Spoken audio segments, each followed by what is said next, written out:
All right, ladies and gentlemen, welcome back to the Steve Malzberg Show. We're in the process of trying to hook up with Chris Rodda, Senior Research Director for Military Religious Freedom Foundation. Of trying to hook up with Chris Rodda, Senior Research Director for Military Religious Freedom Foundation. When officials at the Colorado Springs, Colorado campus,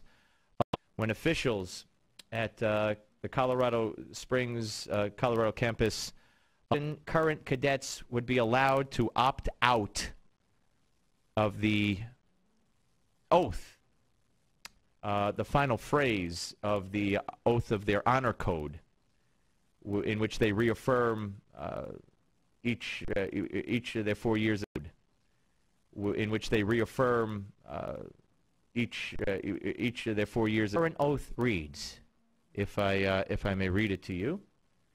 So, in the spirit of respect, we will not lie, steal, or cheat, nor tolerate among us anyone who does. Furthermore, I resolve to do my duty and to live honorably, so help me God. Now, what is wrong with that? What is wrong with that? Well, because a group called the Military Religious Freedom Foundation objected, the Air Force, U.S. Air Force Academy, they caved. They caved. Now they're the only military academy that has God in their code, and they've now made it optional, but they caved. Why on earth would they cave? Well, according to Lieutenant General Michelle Johnson, the Academy's superintendent, here at the Academy, we work to build a culture of dignity and respect. And that respect includes the ability of our cadets, airmen, and civilian airmen to freely practice and exercise their religious preference or not. By extension, you know, when you were testifying in a court of law, you know, when you were testifying in a court of law, don't you say, "So help me God"? What if the president doesn't want to say it? What if the senator doesn't want to say it? Are we ready? Are we ready, guys, or we're not ready? Okay, we're ready. All right, here we go. Let's welcome in Chris Rodda, Senior Research Director for Military Religious Freedom Foundation. Hey, Chris, welcome. Hi, thanks for having me on. Well, it's good to have you. Okay, so tell me what your objection or your group's objection is to God in the oath at the Air Force Academy. Well, it's a violation of Article 6 of the Constitution, the No Religious Test Clause, to make cadets or anyone else in the military swear an oath to God when it violates their religious principles. Well, who complained that it violated their religious principles? Well, we get complaints about this constantly, about the swearing of oaths. From who? Who gives you complaints? From service members. Service members? Service members, cadets.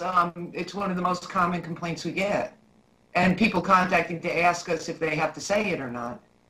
So you got people, how many would you say? And you're talking about, now I know this is the only military school, the only school academy, should I say, military academy, where they have God in the code, in the oath. No, that's not true, actually. It's all over the place. It's at West Point? It's at the Naval Academy? It's where? There are various different things that acknowledge God, whether it's cadet codes or well, I'm talking about the military. code. So which other academies have the code with God in it?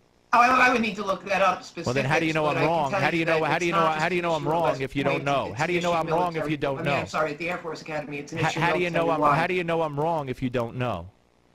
You said I'm wrong, it's not true, and then I asked you, and you said you'd have to look it up. We get emails constantly from people in the military. In the military? That doesn't mean they're at the academies. Okay, this is not really an important point. The issue, let's just talk about the academy then.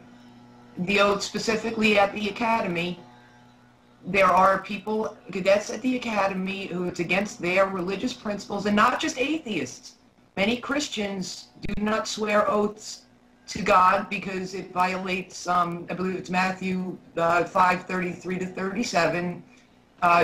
This is not all about atheists. We get pegged as an atheist organization, but 96% of our clients are actually Christians. 96% of your clients overall are Christians? Overall, and that's remained constant for 6 years, that figure. And what are we talking about, 10 people? Are we talking about 1 million people, No, 1,000 people? We're talking, we've had, I believe we're up to about 35,000. You have 35,000 clients. 35,000 service members, cadets, veterans who have contacted Murph either individually, or some of those are part of group complaints where, say, 30 soldiers at a particular base will come to us as a group about something. But the total right now, I believe we just went over 35,000. In what time frame? How many years are we talking about? I think about 6 years. How many? About 6 years. 6 years, 35,000 people. 95% of them are Christians who don't want to say God. Right, well, no, they have a thing about swearing oaths that Matthew 5:33 to 37, where it says, it flat out says, do not swear any oath to God, simply say yes or no. And this is why we have, or supposed to have in the oaths, the choice to swear or affirm. And in the original military oaths written by the founders in 1789, they did not include "so help me God." That wasn't added till 1862 for officers and 1962 for enlisted. So we're talking about, you know, they knew all about Article 6 of the Constitution. Well, specifically at the Air Force Academy, it was added in 1984 after a cheating scandal. Well, there's actually 2 different oath issues going on at the Air Force Academy right now. One is the honor oath at the Academy's prep school. That's the one you're talking about. We also have a current issue of an email was sent to cadets telling them that if they did not say the words "so help me God" at the end of their commissioning oath to be lieutenants, their commissioning oath would not be legal. They actually, and "must" was in capital letters in the email, and we contacted the Pentagon about that, and somebody from the Air Force Academy then sent another email out to the cadets, and it was kind of very non-committal, saying they can't make a decision yet, when, I mean, this is such a clear-cut issue. Nobody in this country can be told they have to swear an oath to God. Well, you know, when you go into the military, you lose almost all your rights. No. Do you not lose all your rights? I mean, do you have freedom of assembly? Could you write what you want? Could you assemble? Could you protest? Could you do anything you want? Under certain conditions, there are restrictions for good order and discipline. Yes, some rights are curtailed somewhat as far as religious activity, political activity, things in uniform, or whatever, but this is an issue that's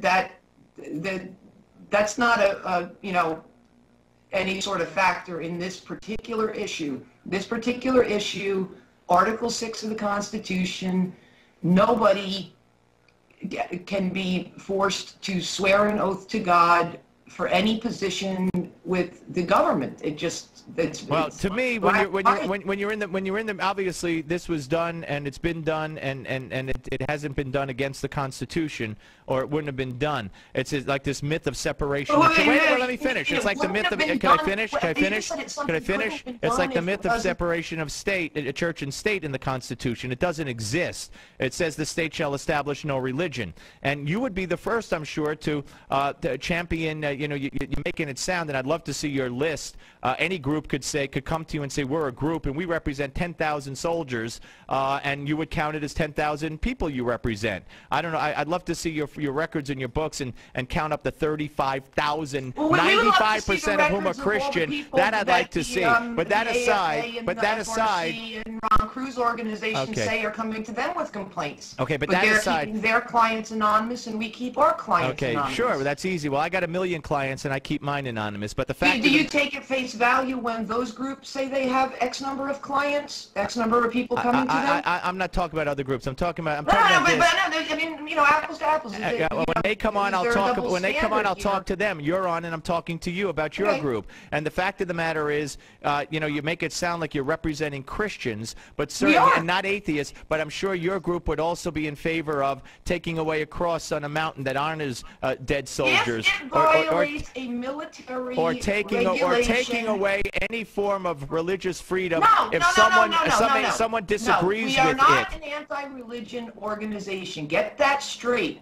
We actually just, I'll give you an example. We just had a case where a Christian came to us complaining about an officer who had a bumper sticker on their car that was denigrating to Christians. We agreed with the Christian and got the atheist to remove their sticker because it was the atheist in that case who was violating military regulations by denigrating a religion. But how is anybody, now let me ask you a question. If the commander-in-chief decides he doesn't want to be sworn in and say, so help me God, is that okay? Yeah, because the "So help me God" is not actually in the President's oath in the Constitution. Okay. And most presidents have added it by choice, and that's what we want here. We want the cadets to be able to add it by choice if they wish to, but not have it in the actual printed oath, which would be exactly the same as the President's oath is now. How about if someone knows, for instance, now it's changed unfortunately, but if someone know that going into the U.S. Air Force Academy they would have to say, "So help me God," and they didn't like it, how about they didn't go in? How would that be? Why should they? What do you mean, why should they? I'm saying if that's the rule, if that's how it's been done since 1984, then why? It doesn't matter. If that's how it's been done since '84, and you know that going in, then you expect to do it. If you don't want to do it, don't join that organization. So you're saying someone who objects to something that's unconstitutional. You say it's unconstitutional. You say it's unconstitutional. Because they're doing something that's unconstitutional. You say it's unconstitutional. The person in charge of the academy in announcing the change did not say they're complying with the Constitution or had been violating the Constitution.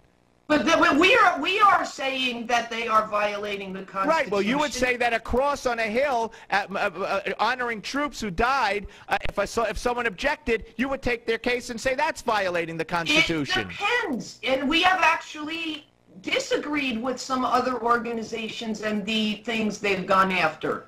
Yeah, because we didn't think they were violations. All right, I just think we look at the military regulations, the Constitution. If something is a violation, I know it's just like it's not. Separation of church and state, which doesn't exist, but the left likes to run with that, and they do run with that. And if you tell somebody there's no such thing as separation of church and state in the Constitution, they look at you like you got three heads. But separation of church and state is just a handy metaphor that's become popular. No, yes, I know it's become the mantra of the left and those who want to get rid of religion in this country. But look, I thank you for your time. Chris Rodda, I'm up against a hard break. Chris, got to go. Senior Research Director for Military Religious Freedom Foundation. Here on the Steve Malzberg